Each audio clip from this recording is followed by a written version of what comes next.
Nearly 90% of Ola Electric's showrooms in Maharashtra were recently ordered shut by the state government. 388 out of the 432 outlets were found operating without trade certificates, which is a basic legal requirement under the Motor Vehicles Act. Simply put, Ola was selling scooters without the approvals it needed to be on the road. And Maharashtra is not a standalone case. Bloomberg reported earlier this year that over 95% of Ola showrooms across India were already under the scandal. The Maharashtra crackdown was just the latest in a string of lapses. Ola Electric, once the poster boy of India's EV revolution, has spent the past year dealing with crisis after crisis. Store shutdowns, service complaints, senior leadership exit, the falling market share. Together, they have pushed Ola from a position of dominance to damage control. To understand how Ola got here, you have to go back a few years. The year is 2020. Ola Electric has just completed the acquisition of Dutch EV startup Ertigo. This is a strategic move to fast-track its entry into the electric two-wheeler market. Now, the scooter they inherited looked sleek, but it was built for the smooth roads of Amsterdam, not the potholes of Ahmedabad. So instead of redesigning it for Indian conditions, Ola is said to have rushed it into production.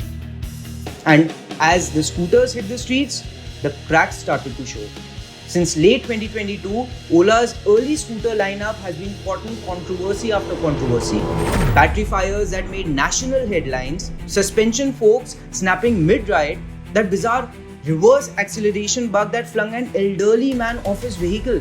None of this stayed under wraps. Most of it was caught on camera and it spread online like wildfire.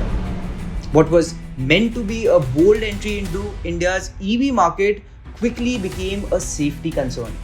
And the troubles didn't stop with the scooters themselves, because as the safety concerns piled up, so did service requests. By the end of 2024, Ola was reportedly receiving more than 80,000 service complaints in a month. On some days, over 7,000 customers reached out. Customers had to wait for years for basic fixes, spare parts were missing, and centers were overwhelmed. And as those design and service flaws began to show, the pressure started building on every other front, especially in the sales numbers. In February 2025, Ola said it had sold 25,000 scooters. If the numbers were true, it would have taken them straight back to the top of the EV leaderboard. But Vahan data showed only 8,650 units actually got registered. And instead of reclaiming the crown, Ola slipped off the podium completely, down to the fourth place behind Bajaj, TVS and Ather. The company blamed vendor delays and back-end paperwork issues for the discrepancy in data. But for analysts and regulators, it wasn't a logistics glitch. It raised serious questions about credibility. While Ola was dealing with pressures from the outside, things were also beginning to unravel within. Since late 2024, the company's seen a steady wave of senior exits, from its Chief Marketing Officer and Chief Technology Officer to its Chief Financial Officer, Chief Human Resources Officer and other business heads. Some stayed just for a few weeks. Reports from the Ken and the Morning Context describe a high-pressure top-down culture with little room for dissent. Engineers, designers and even leadership quietly moved on. By mid-2025, the churn at the top was hard to ignore.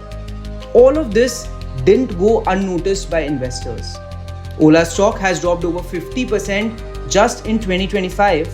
From its all-time high levels, it's down nearly 75%. For a company that was once seen as a future of India's EV industry, the market has started pricing in doubt.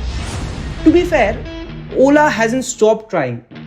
It launched Gen 3 scooters with better design, tighter cost controls, and improved margins. In the first quarter of financial year 2026, the company posted its first ever monthly operating profit.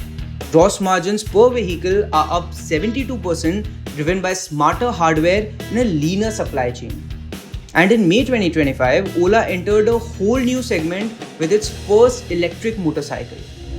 So yes, the numbers are starting to turn, but the perception gap, that's still wide open.